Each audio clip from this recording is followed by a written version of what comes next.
বিসমিল্লাহির রহমানির রহিম। প্রিয় দর্শক মণ্ডলী, আমি বেশ কিছুদিন পরে আপনাদের সম্মুখে এই ভিডিওটি করার জন্য হাজির হলাম। বর্তমানে বাংলাদেশের জাতীয় সংসদ নির্বাচনের বিষয়ে দেশের মধ্যে এবং দেশের বাইরে বেশ কিছু আলাপ আলোচনা চলছে। তার মধ্যে বাংলাদেশে একটি ইনক্লুসিভ ইলেকশন সুষ্ঠুভাবে পরিচালিত হতে পারবে কিনা বা হবে কিনা, এটা নিয়েই বেশি আলাপ আলোচনা চলছে এবং সবাই এই বিষয়টি নিয়ে আলাপ করছে। বাংলাদেশের সেনাপ্রধান জনাব ওয়াকারুজ্জামানও একটি ইনক্লুসিভ নির্বাচনের কথা বলেছিলেন।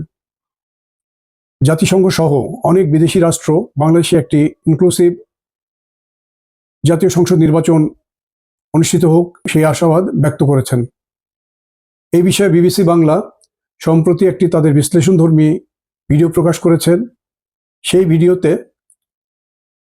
বিএনপির স্থায়ী কমিটির সদস্য জনাব সালাউদ্দিন আহমেদকে এবং প্রশ্ন করেছেন যে আওয়ামী লীগ ছাড়া বাংলাদেশে ইনক্লুসিভ ইলেকশন হবে কিনা।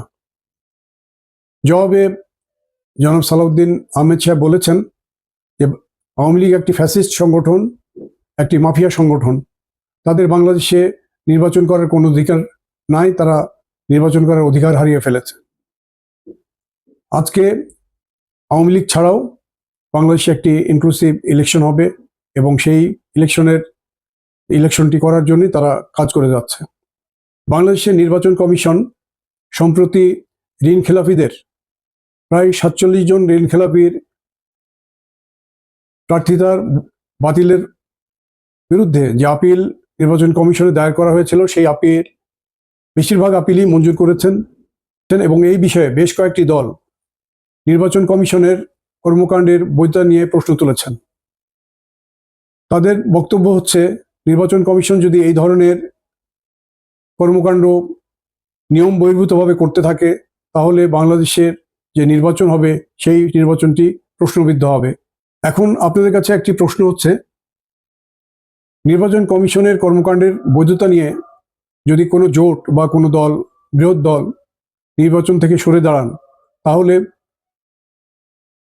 বিশ্ব দরবারে বাংলাদেশের এই ত্রয়োদশ নির্বাচনকে কি ইনক্লুসিভ ইলেকশন হিসাবে আমরা দাঁড় করাতে পারবো?